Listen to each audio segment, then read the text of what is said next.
नमस्कार, आप देख रहे हैं देवभूमि। मैं हूं आपके साथ उन्नति भटनागर। बुलेटिन की शुरुआत करते हैं महत्वपूर्ण खबर के साथ। उत्तराखंड में यूसीसी लागू करने की तैयारी अंतिम दौर में है। यूसीसी कमेटी की अध्यक्ष रंजना देसाई टीम के साथ दिल्ली में मौजूद हैं।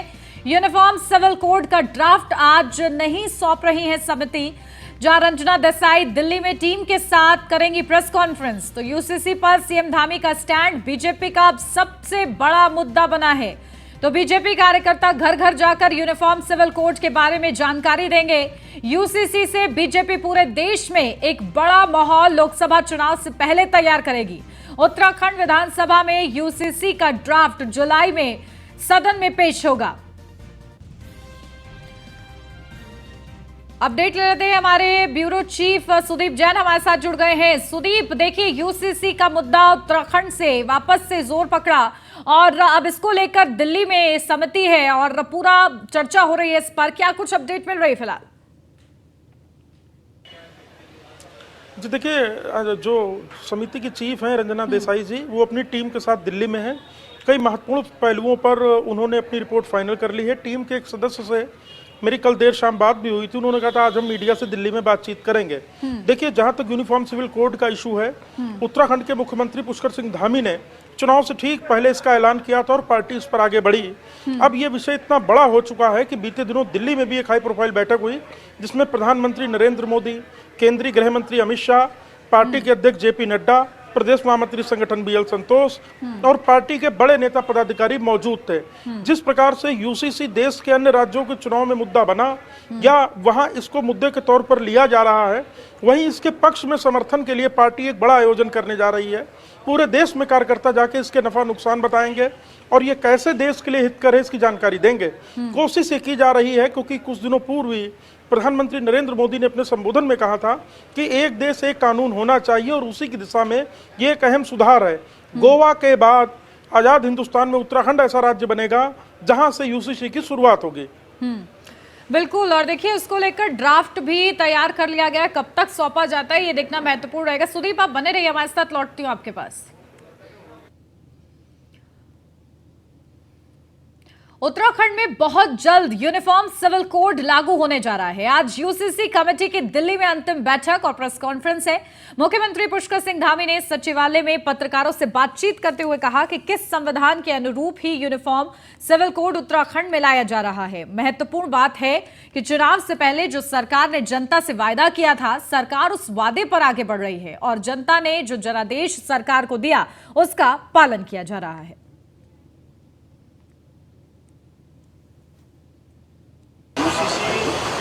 भारत के संविधान की जो धारा 44 है, उसमें उसका उल्लेख है, उसमें प्रावधान किया गया है। बाबा साहब भीमराव अम्बेडकर जी जब संविधान बना रहे थे, तो उस समय यूसीसी का प्रावधान इस भारत के संविधान में किया गया है। और हमने उत्तराखंड में, चूँकि उत्तराखंड की देवतुल्य जनता के सामने इस जो आम चुनाव 2022 का विधानसभा का चुनाव हुआ था, उस विधानसभा के चुनाव में देवतुल्य जनता के सामने ये अपना प्रस्ताव रखा था कि नई सरकार के गठन होते ही हम यूसीसी लागू करने के लिए कमेटी का गठन करें। टिहरी जिले के मुनी की रेती इलाके में स्थित एक रिसोर्ट में इस साल की मध्य क्षेत्रीय परिषद की बैठक आयोजित होगी। बैठक की अध्यक्षता केंद्रीय गृह मंत्री अमित शाह करेंगे। इस बैठक में राज्यों की आंतरिक सुरक्षा, कानून व्यवस्था आदि पर मुख्य रूप से चर्चा होगी। मुख्यमंत्री पुष्कर सिंह धामी ने पत्रकारों से बातचीत करते हुए कहा है कि बीते साल भोपाल में यह बैठक आयोजित हुई थी और इस बार उत्तराखंड में इसका आयोजन हो रहा है, जिसमें कई राज्यों के मुख्यमंत्री शिरकत करेंगे।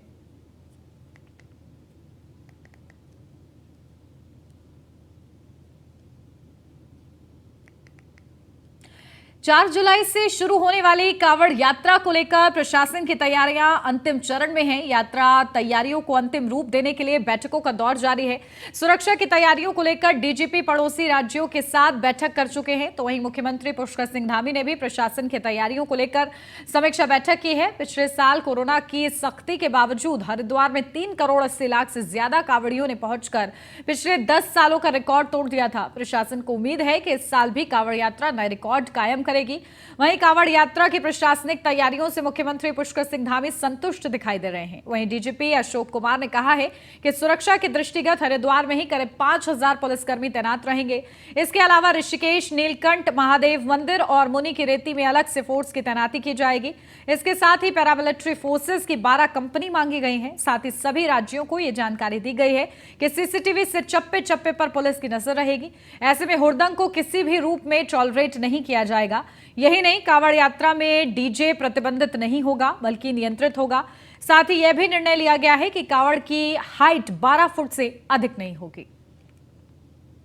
आज जो है इस वर्ष की कांवड़ मेला की जो 3 जुलाई से 17 जुलाई तक होने वाला है, उसकी हमारी अंतर्राज्यीय कोऑर्डिनेशन बैठक थी और इसमें उत्तर प्रदेश, हरियाणा, पंजाब, जम्मू कश्मीर, हिमाचल, दिल्ली और राजस्थान के अधिकारियों ने भाग लिया, आईबी के अधिकारियों ने भाग लिया, आरपीएफ और सीआरपीएफ के अधिकारियों ने भाग लिया और हम लोगों ने आपसी कोऑर्डिनेशन, रास्तों कौन से रूट से कैसे होना है उसके बारे में, कब से डाइवर्जन लागू किए जाने हैं उसके बारे में चर्चा की और बाकी कैसे कांवड़ मेला को शांतिपूर्वक ढंग से कराया जाना है उसके बारे में चर्चा की। आज जो है इस वर्ष की कांवड़ मेला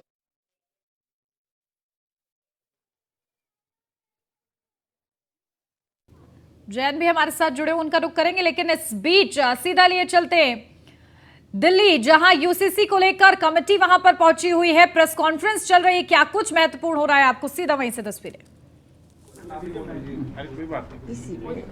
जैसा कि आपको ज्ञात है, गत वर्ष उत्तराखंड की सरकार ने एक विशेषज्ञ समिति गठित की थी 27 मई 2022 को और विशेषज्ञ समिति से यह अपेक्षा की थी कि वो उत्तराखंड के में रहने वाले लोगों के व्यक्तिगत नागरिक मामलों को नियंत्रित करने वाले सभी कानूनों का परीक्षण करे और उसके पश्चात अपनी संस्तुतियां पेश करे कि उन कानूनों में कोई फेरबदल किया जाना है या यूनिफॉर्म सिविल कोड बनाया जाना है, और यदि यूनिफॉर्म सिविल कोड बनाया जाना है तो उसकी रूपरेखा भी तैयार करें। कमेटी के टर्म्स ऑफ रेफरेंस 10 जून को प्रख्यापित किए गए और इसी हॉल में कमेटी ने अपनी पहली मीटिंग गत वर्ष 4 जुलाई को की थी। तब से लेकर अब तक कमेटी 63 अलग अलग बैठकें कर चुकी हैं। कमेटी द्वारा एक उप समिति बनाई गई थी। उप समिति से अपेक्षा की गई कि वो आम जन के विचार आमंत्रित करे, उसे जानने की कोशिश करे। कमेटी ने यह काम प्रारंभ किया और सबसे पहले जो सीमांत गांव है और जो ट्राइबल गांव है, अनुसूचित जाति से बाहुल्य गांव है, माना, वहाँ सब कमेटी गई और उसके पश्चात पूरे उत्तराखंड के सभी जिलों में जाकर सब कमेटी ने लोगों से चर्चाएं की, उनके विचार जाने। इस कड़ी की आखिरी मीटिंग 24 जून 2023 को दिल्ली में आयोजित की गई, जिसमें नेशनल कैपिटल रीजन में रहने वाले लोगों जो उत्तराखंड के निवासी हैं उनको आमंत्रित किया गया और उनके भी विचार सुने गए। उप समिति ने 143 अलग अलग बैठकें की, जो कि क्षेत्रों में भी थी और देहरादून में भी थी। जो समिति है, जो विशेषज्ञ समिति है, उनके द्वारा यह कोशिश की गई कि सभी राजनीतिक दलों, जो विभिन्न धर्म के जो प्रणेता हैं, जो लोग हैं, उनसे अलग अलग बात की जाए और इसी कड़ी में जो संवैधानिक संस्थाएं हैं उत्तराखंड की, अलग अलग कमीशंस हैं, उनसे भी समिति ने इंटरैक्शन किया। लॉ कमीशन ऑफ इंडिया के चेयरपर्सन ने यह रिक्वेस्ट किया था कि वे एक्सपर्ट कमेटी के मेंबर्स के साथ चर्चा करना चाहते हैं।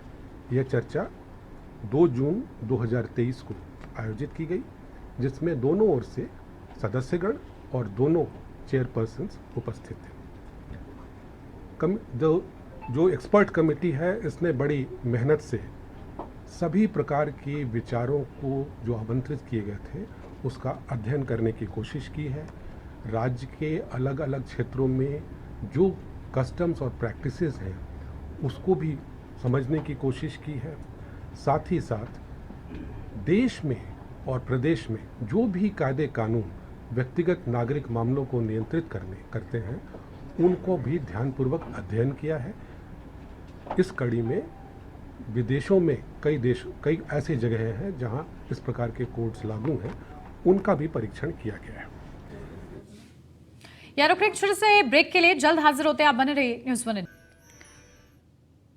ब्रेक के बाद स्वागत है आपका। बढ़ते आगे, उत्तराखंड उद्यान विभाग में हुए घोटाले के मामले में हाईकोर्ट ने राज्य सरकार और सीबीआई उद्यान अधिकारी नैनीताल समेत अन्य को नोटिस जारी कर जवाब पेश करने को कहा है। साथ ही कोर्ट ने पूर्व उद्यान निदेशक एचएस बवेजा को भी नोटिस जारी कर जवाब मांगा है। जहां एक और हाई कोर्ट ने सीबीआई से पूछा है कि जो घोटाले में बिंदु जनहित याचिका में उठाया, क्या उनकी प्रारंभिक जांच हो सकती है या नहीं। इसको लेकर कोर्ट को अगली तारीख में जानकारी दी जाए। वहीं कृषि एवं उद्यान मंत्री गणेश जोशी का कहना है कि कोर्ट के निर्देशों का पालन किया जाएगा और गणेश जोशी के मुताबिक उद्यान विभाग के निदेशक को शिकायतें मिलने के बाद उन्होंने हटाया है और उसके खिलाफ जांच भी जारी है। इसके साथ ही गणेश जोशी का कहना है कि जो भ्रष्टाचारी है उनसे वसूली जरूर की जाएगी। व्यक्ति हो जो भ्रष्टाचार करेगा उसके लिए उत्तराखंड में जगह नहीं है। जैसे ही मुझे स्थानीय लोगों द्वारा शिकायत मिली थी, मैंने डीएम उत्तरकाशी से उसकी जांच कराई थी और डीएम की जांच के आधार पर माननीय मुख्यमंत्री जी ने उसको निलंबित किया है, उस पर आरोप पत्र दाखिल करने के लिए कहा है और माननीय उच्च न्यायालय ने भी उसका संज्ञान लिया है और उसी के निर्देशों के अनुसार कार्रवाई होगी। धामी सरकार का संकल्प है कि सही को हम छेड़ेंगे नहीं और गलत को हम छोड़ेंगे नहीं। कोई भी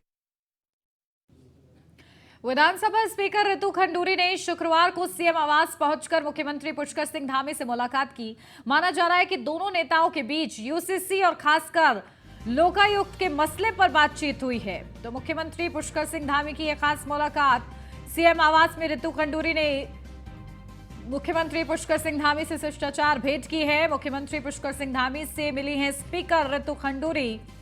दोनों के बीच लोकायुक्त के मसले पर बातचीत हुई है, यूसीसी को भी लेकर बातचीत हुई है।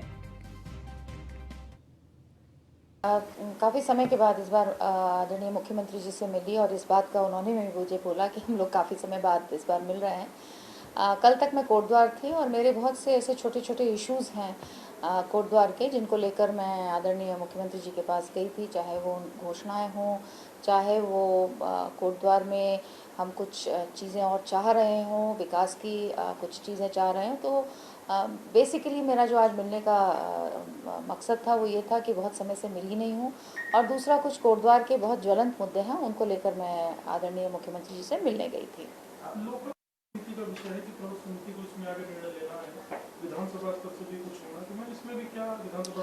देखिए, ऐसा है, अभी अपडेट मेरे पास बहुत कुछ नहीं है। ये सही है कि 17 में ये पटल पे रखा गया था, उसके बाद प्रवर समिति को दिया गया था। उसके बाद क्या हुआ है, उसमें क्या आगे स्टेप्स होंगे या क्या हुए हैं, उन पर मुझे अभी अगले हफ्ते मैं बैठूंगी। कल तो वैसे जैसे ईद थी तो कल समय नहीं था, मैं जाकर विधानसभा में देखूंगी उसको और उसके बाद फिर आगे जैसा भी होगा वैसे। चमोली से अब खबर, बद्रीनाथ राष्ट्रीय राजमार्ग खुला है। भारी मलबा आने से चिंका में बंद था एनएच। 20 घंटों के बाद खुला राष्ट्रीय राजमार्ग। पुलिस प्रशासन ने दिखाई संवेदनशीलता, हजारों फंसे यात्रियों को रवाना किया है। तो भारी मलबा आने से चिंका में बंद था एनएच। 20 घंटों के बाद खुला है राष्ट्रीय राजमार्ग। पुलिस प्रशासन ने अपनी संवेदनशीलता दिखाई है, तो यात्रियों के लिए यह मार्ग खोल दिया गया है, लेकिन 20 घंटों का समय लग गया। हजारों फंसे यात्रियों को रवाना किया गया है। चमोली बद्रीनाथ राष्ट्रीय राजमार्ग खुल गया, ये बड़ी अपडेट आपको बता दें। यात्री वहां पर फंसे हुए थे। भारी मलबा आने से छिनका में बंद था एनएच और इस वजह से एनएच को खोलने का लगातार प्रयास प्रशासन की तरफ से किया जा रहा था। 20 घंटों की कड़ी मशक्कत के बाद ये राष्ट्रीय राजमार्ग खुल गया है। पुलिस प्रशासन ने संवेदनशीलता दिखाई है और इसी के साथ साथ हजारों फंसे यात्रियों को वहां से रवाना किया गया है।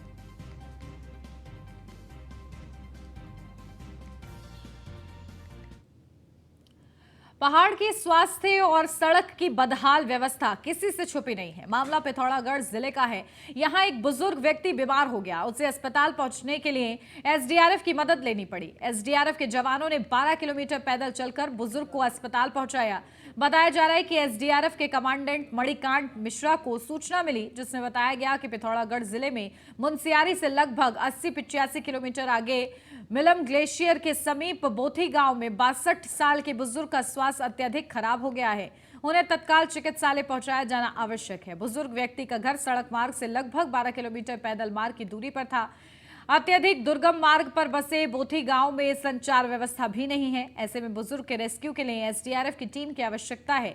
पिथौरागढ़ प्रशासन के जिला नियंत्रण कक्ष ने एसडीआरएफ रेस्क्यू टीम को अलर्ट किया। सूचना मिलते ही मौके की संवेदनशीलता को देखते हुए एसडीआरएफ की टीम तुरंत एक्शन में आई और बुजुर्ग को मदद पहुंचाई।